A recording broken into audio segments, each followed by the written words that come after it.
தமிழ்நாட்டு தமிழர்கள் முதல் உலகத் தமிழர்கள் வரை அனைவருக்கும் அன்பு வணக்கம்.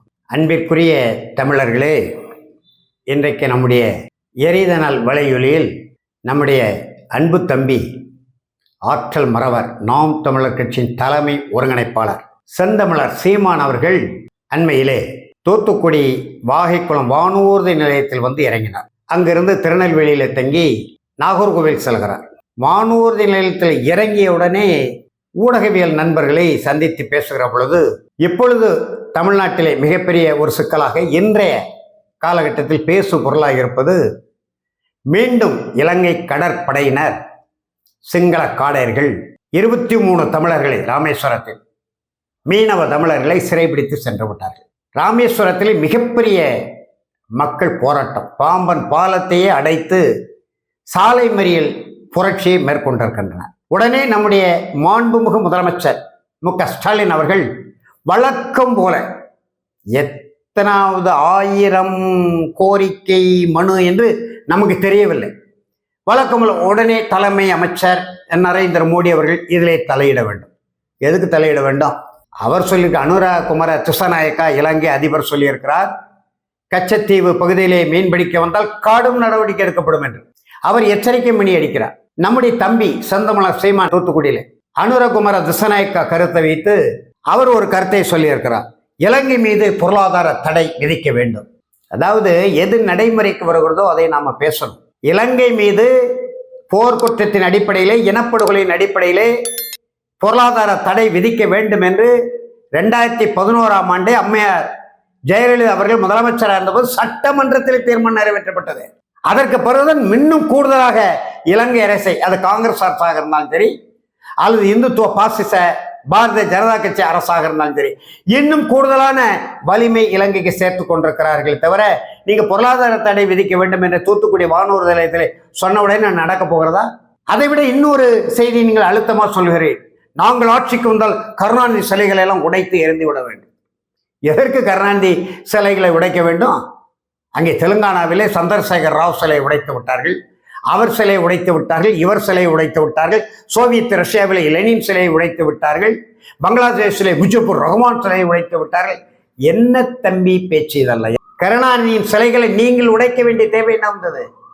சந்திரசேகர் ராவ் அமைச்சராக இருந்து ஆந்திராவிலே அமைச்சர் பதவி விலகி தனி தெலுங்கானா அமைக்க வேண்டும் என்கின்ற கோரிக்கையை வலியுறுத்தி 19 நாட்கள் பட்டினி போராட்டம் இருந்தார். ஒன்றிய அரசு மிரண்டு போய் விட்டார்கள். 19 நாள் பட்டினி போராட்டம்.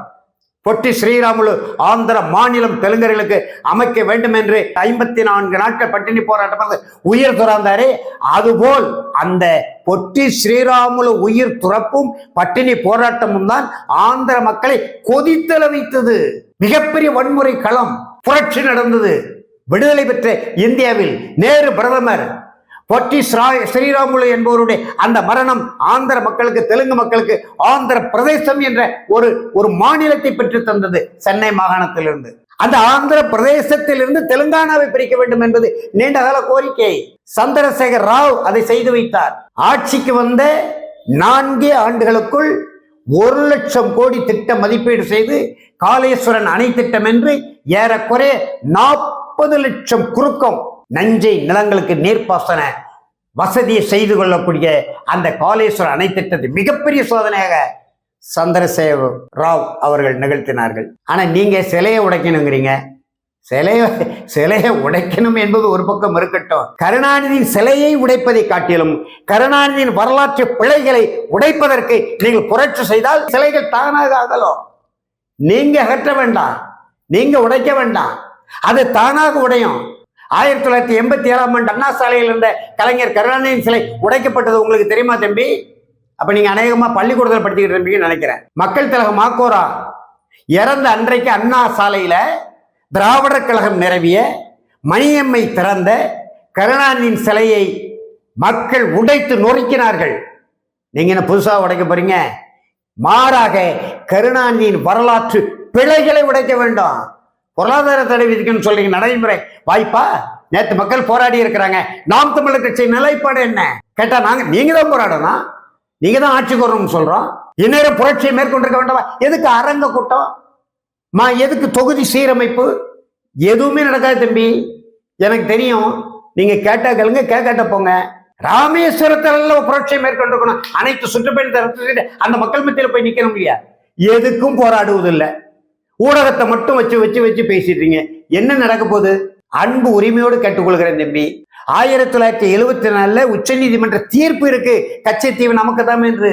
அதே போல பெருபாரி திட்டுத்தீவை கொடுக்கும்போது டாக்டர் பி.சி. ராய் மிகப்பெரிய போராட்டம் நடத்தி பங்களாதேஷுக்கு ஒரு பகுதியை மீட்டார், வரலாறு இருக்கு. கச்சத்தீவை மீட்கின்ற ஒரு புரட்சி நீங்க மேற்கொள்ளுங்க.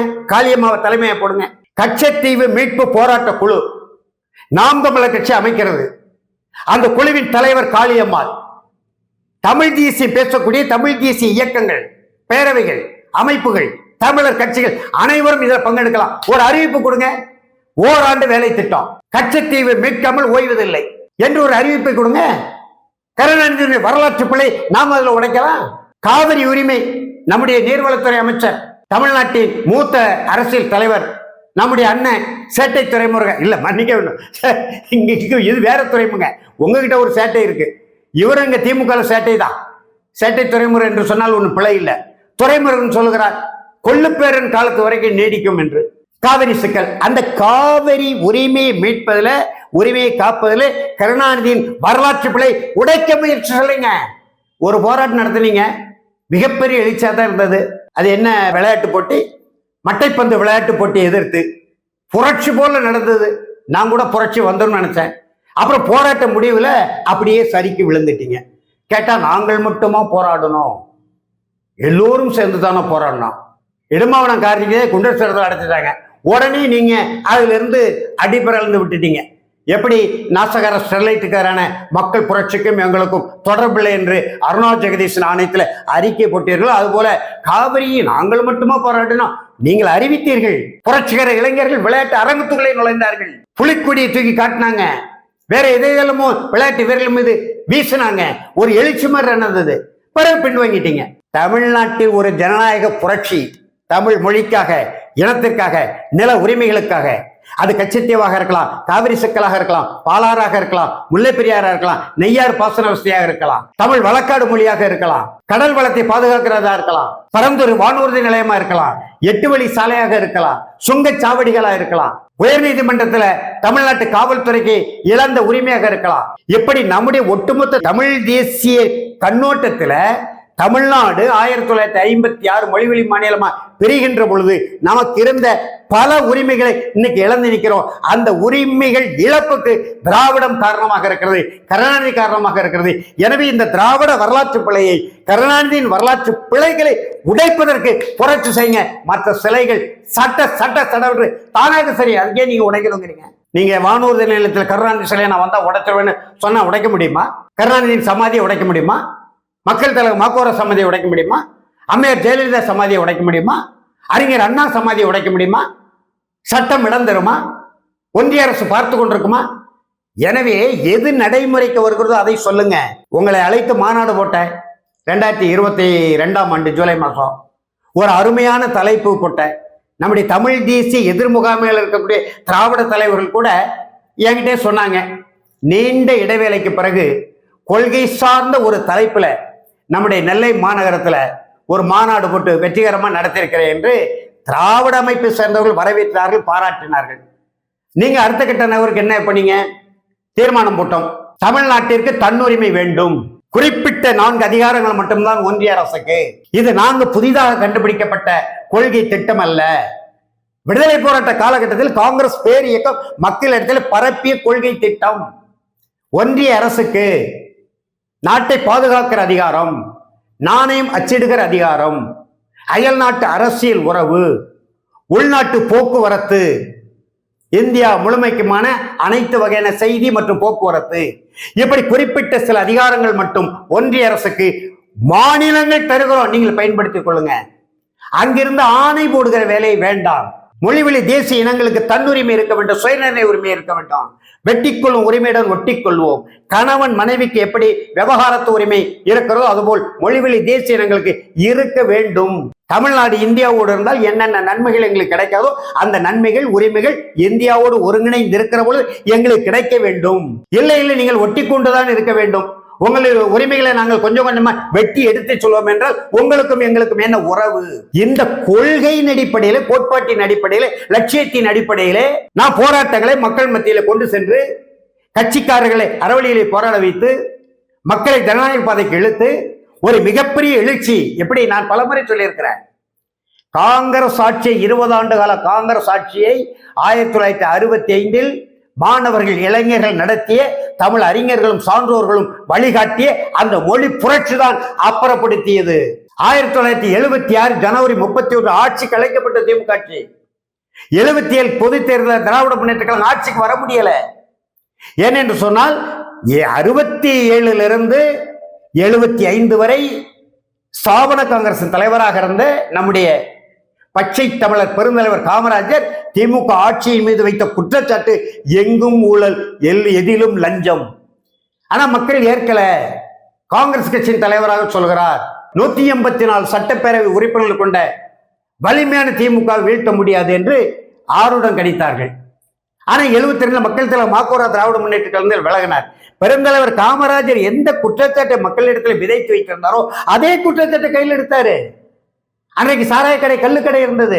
மதுவுக்கு எதிராக மிகப்பெரிய ஜனநாயக புரட்சியை பெருந்தலைவர் காமராஜர் செய்தார்.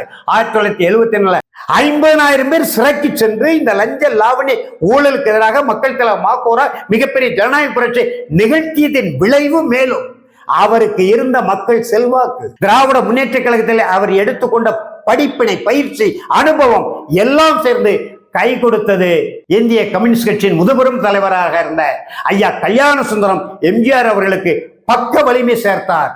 பல்வேறு தலைவர்கள் ஆதரவாக இருந்தார்கள், பெருந்தலைவர் காமராஜரை தவிர. பெருந்தலைவர் காமராஜர் ஆட்சி அதிகாரம்தான் இலக்கு என்று எண்ணி இருந்தால் மக்கள் தலைவர் மாக்கோராவை தன்னுடைய காங்கிரஸ் கட்சியில் மீண்டும் சேர்த்திருப்பார். சேருவதற்கு தயாரா இருந்தார். பல பேருக்கு தெரியாது.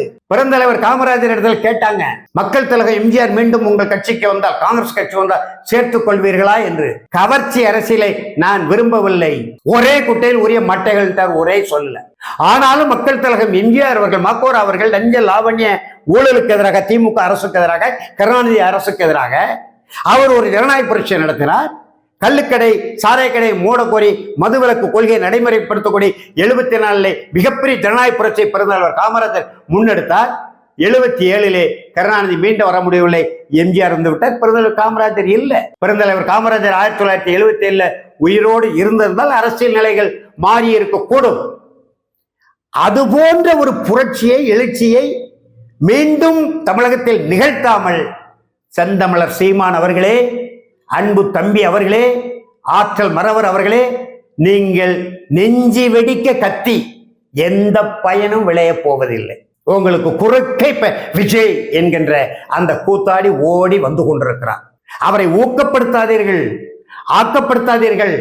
நடிகர் ரஜினிகாந்த் கட்சி தொடங்கும் போது என்ன நிலைப்பாடு எடுத்தீர்களோ, எந்த கருத்தை வெளிப்படுத்தினீர்களோ அதையே தொடருங்கள் என்று கரடியா கத்தின உங்க அண்ணன். நீங்க காதலே வாங்கல. ஏன் என்று சொன்னால், நான் ஒரு ஏழை தமிழர், பாட்டாளி தமிழர் ஆகையினால இவர் பேச்சையெல்லாம் நாம கேட்கிறதா என்று நீங்கள் அலட்சியப்படுத்தினீர்கள். 15 முறை கூப்பிட்டு அல்லது அவரே வந்து அறிவுரை வழங்கினீர்கள். நான் தான் சொன்னேன், 2016ஆம் ஆண்டு நம்முடைய திருச்சி மாநாட்டுக்கு அப்பொழுதுதான் கட்சியில் சேர்ந்திருந்தேன். நீங்க தான் என்கிட்ட சொன்னீங்க, அண்ணே கத்தி படம் சிக்கல் வரும்போது நான் அந்த அளவுக்கு என் தம்பி விஜய்க்கு பக்க துணையாக இருந்து தோள் கொடுத்து துணை நின்று கடுமையாக எதிர்த்து போராடினேன். அந்த லைக்கா, சுபாஸ்கரன், சிங்கள ராஜபட்ச கூட்டாளி என்றாலும் சொல்லி பார்த்தாங்க. ஆனா நீங்க விஜய் பக்கம் நின்னீங்க, அந்த லைக்கா பக்கம் நின்னீங்க. அப்படி இருந்தும் கூட நிதி கெட்டு போன சீமானுக்கு நன்கொடை கொடுத்து எனக்கு என்ன லாபம் சொன்னாரா இல்லையா நடிகர் விஜய்? ஏன் மறந்து போனீங்க?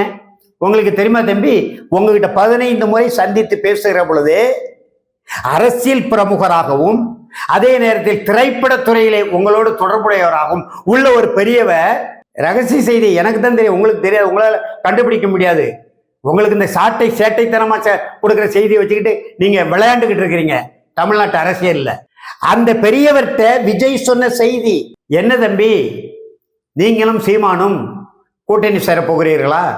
சீமான் கட்சியில மக்கள் 36 லட்சம் பேர் வாக்களித்திருக்கிறாங்க, ஆனா தொண்டர்கள் மிக மிக குறைவு. மிஞ்சி போனா ஒரு 2 லட்சம் பேர் இருப்பாங்க. ஆனால் உங்கள் ரசிகர்களே 50 லட்சம் பேருக்கு மேல இருக்காங்க. நீங்க சீமான் முதலமைச்சராக நீங்கள் ஒப்புக்கொண்டு விட்டீர்களா என்று கேட்கிற பொழுது தம்பி விஜய் சொன்னாரா, சீமானை முதலமைச்சராக்குவதற்கு நான் கட்சி தொடங்க போகிறேன், சும்மா போய் பேசிக் கொண்டிருக்கிறேன், வேறொன்றும் இல்லை என்று. அந்த கமுக்கு செய்து உங்களுக்கு தெரியுமா? தெரிஞ்சா யாருக்கிட்ட சொன்னார்னு சொல்லுங்க, அண்ணன் ஒத்துக்கிறேன். உங்களுக்கு தெரியாது. நான் இங்கதான் இருக்கிறேன், கிராமத்தில் தான் இருக்கிறேன்.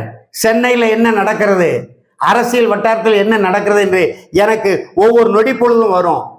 டெல்லியில என்ன காய்களை உருட்டுகிறார்கள் அல்லது திரட்டுகிறார்கள் என்பதை உன்னிப்பா கவனித்துக் கொண்டிருக்கிறேன். டெல்லியில இருந்து எனக்கு செய்தி வரும், எப்படியாவது வரும் தம்பி. உங்களுக்கு தெரியுமா தம்பி, அம்மையார் ஜெயலலிதாவுக்கு நீதியரசர் நம்முடைய குன்கா தண்டனை விதித்தார் அல்லவா, 4 ஆண்டு தண்டனை. 10 மணிக்கு தீர்ப்பு, 11 மணிக்கு, 12 மணிக்கு, 1 மணிக்கு, 2 மணிக்கு, கடைசியில் 4 மணிட்டார். 4 மணிக்கு தீர்ப்பை சொல்கிறேன் என்று மதிப்புக்குரிய நீதியரசர் குன்கா சொல்லிவிட்டார். மாலை தாள்கள் செய்தி எப்படி போடுவது என்று தெரியல. வேணா சொல்லுங்க, தொலைபேசி தரேன், பேசுங்க.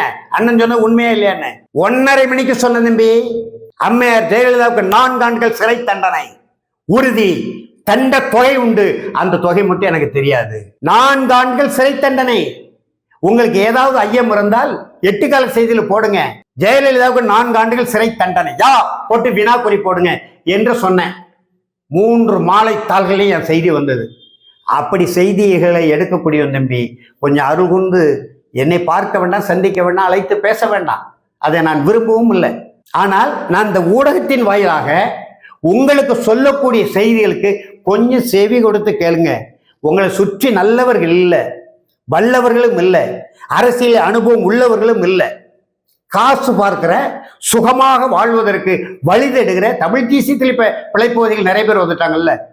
தமிழ் தேசியம் பேசினால் பிழைக்க முடியும். நாங்கள்லாம் தமிழ் தேசியம் பேசினால் பிழைக்க முடியும்னு வரல, தமிழ் தேசியத்துக்காக உழைக்க வந்தோம், ஓடா தேய்ந்தோம். ஆனா இப்போ உங்க பக்கத்தில் இருக்கிறவங்க தமிழ் தேசியத்தால் பிழைக்க முடியும் என்பதை உறுதி செய்து வளமணிகளை கட்டி கொண்டிருக்கிறார்கள் அவரவர்கள் வீடுகளிலே. மகிழுந்து சொகுசு மகிழுந்திலே எதிரி விஜய் என்னுடைய மாநாட்டுக்கு கூட சொகுசு மகிழுந்திலே போய் பார்வையிட்டு அதுக்கு அந்த பக்கம் போக முடியல.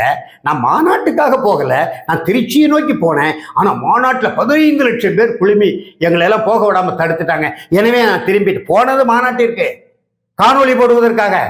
வண்டிக்குள்ளே இருந்து பேசுறாங்க, இப்ப வாயிலேயே பேசுறாங்க விஜய் கூத்தாடின்னு. அன்னைக்கு அண்ணனும் தம்பியும் அபிஷியலா அறிவிப்பார்கள், கூட்டணி உறுதியாகி விட்டது.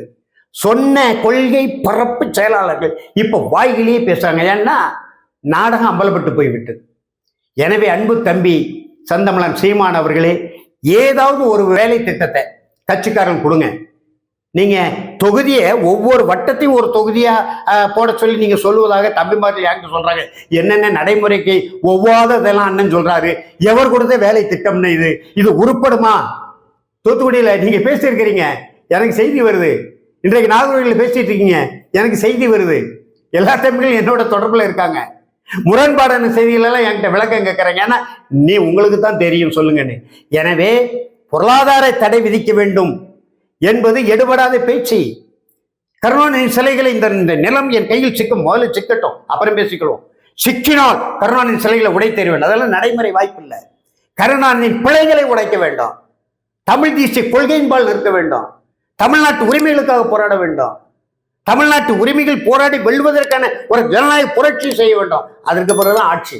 இல்லையானால் 10 செந்தமிழர் சீமான்கள் வந்தாலும் இந்த திராவிட பூதங்களை ஒழிக்க முடியாது. ஏனென்றால் அகில இந்திய ஆற்றல்கள் அவர்களுக்கு பின்னாலே இருக்கிறாங்க. நீங்க வந்த கேடு, அகில இந்திய ஆற்றல்கள் வாழ்க்கை போச்சு, அரசியல் போச்சு, எல்லாம் போச்சு. ஒருபோதும் ஒப்புக்கொள்ள மாட்டான்.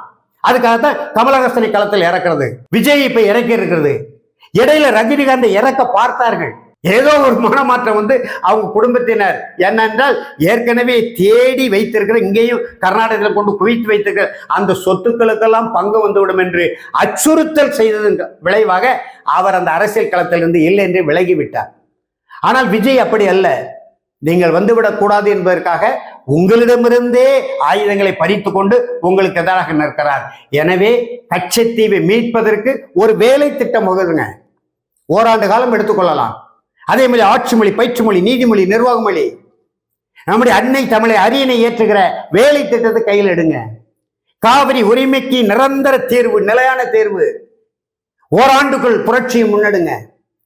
அதே போல முல்லை பெரியார் அணை உரிமை 1971 பல பேர் சொல்லிட்டு இருக்காங்க எம்ஜிஆர் தான் முழுமையை இழந்து விட்டார் என்று.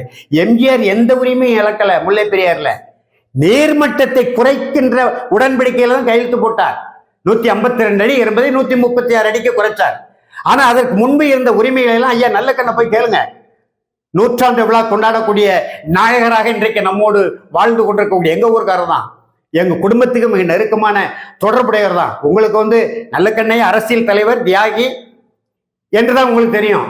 அவர் எங்கள் குடும்பத்து, நான் பிறந்த குடும்பத்தோடு என் தந்தையாரெல்லாம் நல்லா தெரியும். நல்லக்கண்ணையா போய் கலங்க 71 அச்சுதமேனன் முதலமைச்சராக இருக்கும்போது என்ன நடந்தது என்று, அந்த முல்லை பெரியார் அனைத்து உரிமைகளை மீட்பதற்கு, கருணாநிதியின் பிழையை உடைப்பதற்கு வழியை தேடுங்க.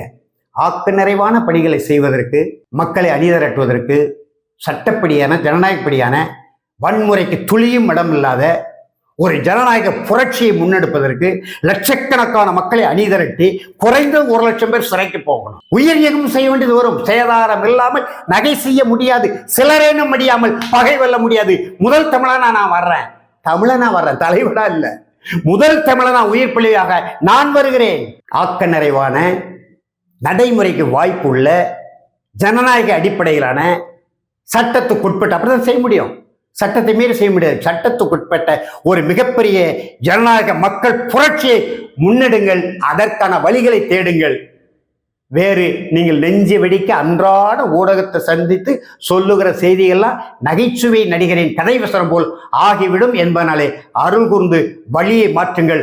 ஆக்க நிறைவான பாதையை தேடுங்கள். ஜனநாயக புரட்சியை முன்னெடுங்கள் என்கின்ற அன்பான வேண்டுகோளை அன்பு தம்பி செந்தமிழன் சீமான் அவர்கள் முன்வைத்து இந்த கருத்துரையாடலை நிறைவு செய்கிறேன். நன்றி, வணக்கம்.